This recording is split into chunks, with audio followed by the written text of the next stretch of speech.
That's right, yes.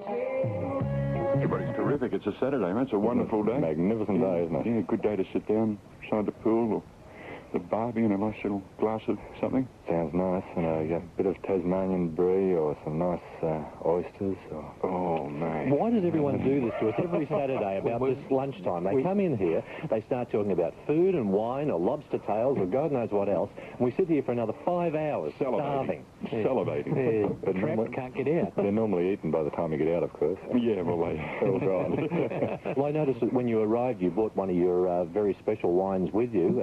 However, while you were waiting outside, you seem to have drunk it. There only seems to be an empty bottle now. Well, the ladies told me the evaporation was very high around here. Isn't that wonderful? Okay, tell us about your efforts to market your wines in Victoria from Tasmania, Doc. Well, it's very early days in Victoria for us, but Tasmania's got a great opportunity, a great future.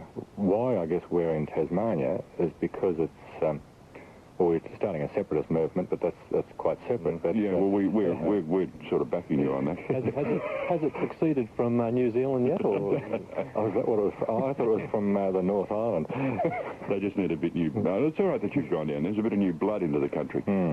Well, why we went down there is, of course, because of the climate specifically. It's a very cool climate, slow ripening, and those sort of conditions make a difference to all sorts of things. Not the least of which of wine, of course, but it also makes a difference to even things like the growing of grass, which feeds stock, and stock is different in flavour and structure, and that's fantastic. That's why we went there. We burnt our bridges, but now we're coming back to the real world and back to hometown. And you don't have foxes down there either, do you? We do not have... Well, that's right. They get sighted. Occasionally they get sighted. Now, I don't know... A bit like the Tasmanian devil, I think. Yeah, but I think it's the pink one.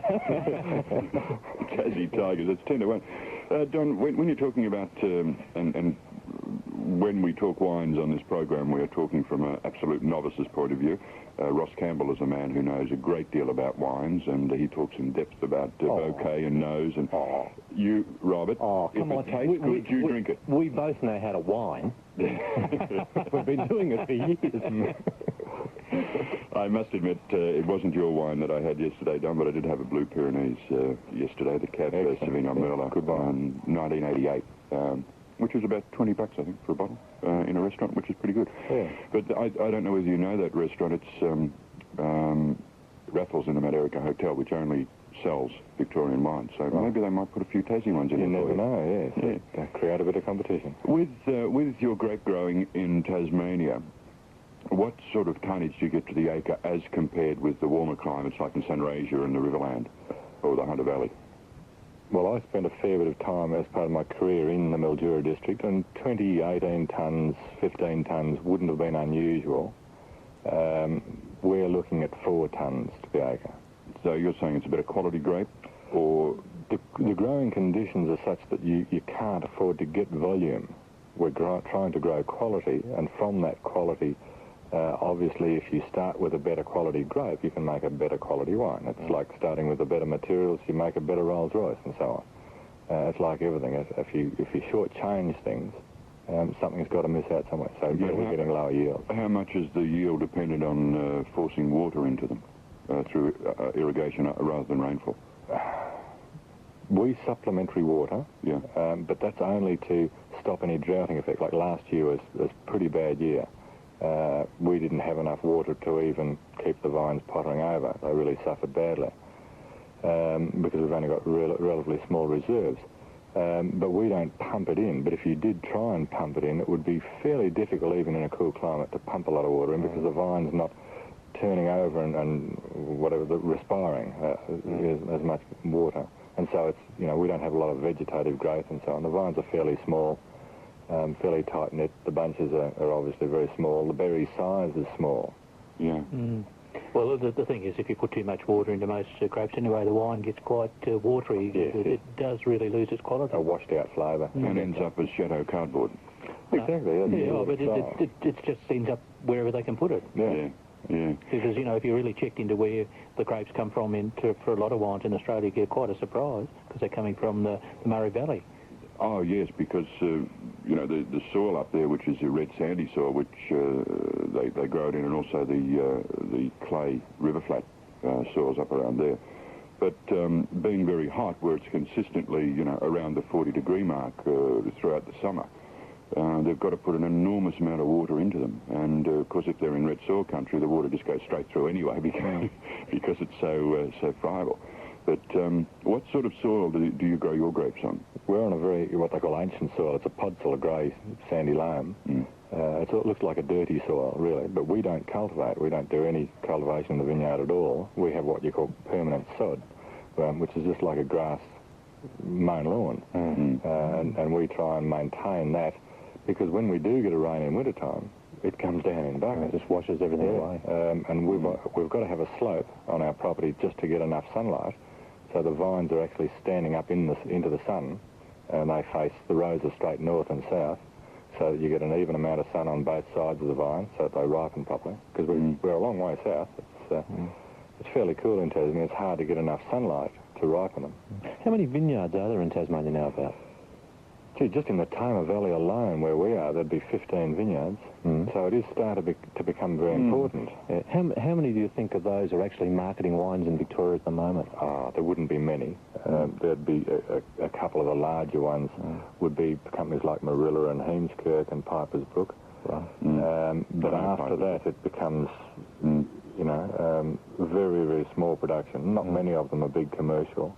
A lot of them don't have the skills required to translate the fruit into wine. One of the ones I had was Marion's. Yes, Mark and Marion Siemens. Yeah, we call him the Mad Yank. yes, that's right. Well, I think it's terrific that the wine industry is certainly taking off in Tasmania, because you know, the poor little island there needs a bit of help, doesn't it? In some sort of export. It certainly does. Mainly. You know, if we had to have a reduction in numbers in people coming over, it affects the whole economy. Everything goes down.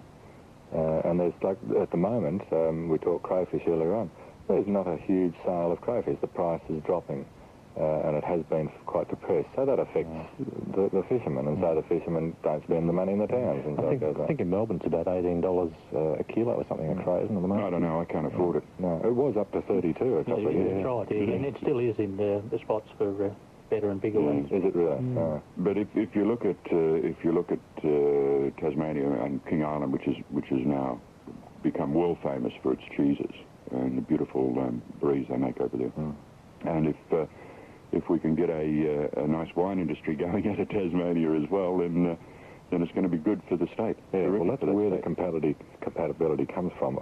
Wines that we make are really food wines. We enjoy, if you're going to sit down on a Saturday afternoon like this afternoon, have a nice white, not overly chilled, but have it with food. You know, drink it in moderation, carefully, share it with some friends, but have it with food, have some nice cheeses, maybe some smoked meats and things like that. If you're going to have a Pinot, you can chill it slightly on a hot afternoon like this. We're all drooling here. Because our wines are those bigger, flavoured, structured wines. They've got a very long length of flavour, so that once you've taken a little sip of it, it's in your mouth for a long time, and you can enjoy small quantities without getting out and getting pickled. Yeah, but I think that's where our tastes are going too, Don. Is that I love red wine, but I'll probably only shout myself a bottle of red once a week, and it'll be with a nice meal, and you know, it has been up to date, the Blue Pyrenees, because I can only afford one bottle a week.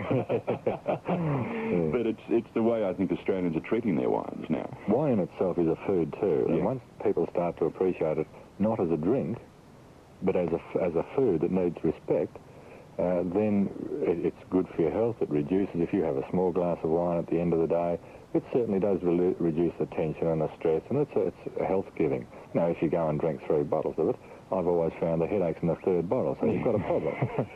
So I always take the 3rd bottle out of a dozen. Yeah? Bad grapes. Well, that was a bad wine, I thought.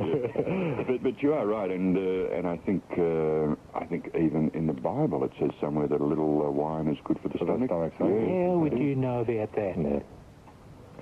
He was in a hotel once, and he opened the drawer, and there was this book laying in the drawer, and he opened it and started reading it. He got past the first chapter and said, No, this doesn't sound like me. No, I was going to be a priest one day. I thought what the next day? I thought about being a priest for about 5 minutes. Sorry to all our Catholic listeners. Actually, Chris, just before we do go to the news, I just noticed that someone has found a little bit of pity on us, and I think it might be the station management. They seem to have sent some food down here. So we might go outside and have a look at that while the news is on. What do you say? It's true, Pat. John, we look forward to seeing Buchanan Wines in Melbourne and around the bottle shops and better restaurants very shortly. Thank you very much. It is time to get out there now. Certainly Crittenden's, and I was talking to a few restaurants this morning, and there's a lot of enthusiasm out there, and we're pleased about that. Oh, that's good. Cool. That's good. I'd like to see new industries taking off, and if you're out and about in restaurants in Melbourne, listeners, and do try them. There's some very, very nice wines there. They're selective. They're not your old cheapo wines, but if you like a nice wine with your food, then certainly try one of Don's wines, Buchanan Wines from the Tamar Valley in Tasmania.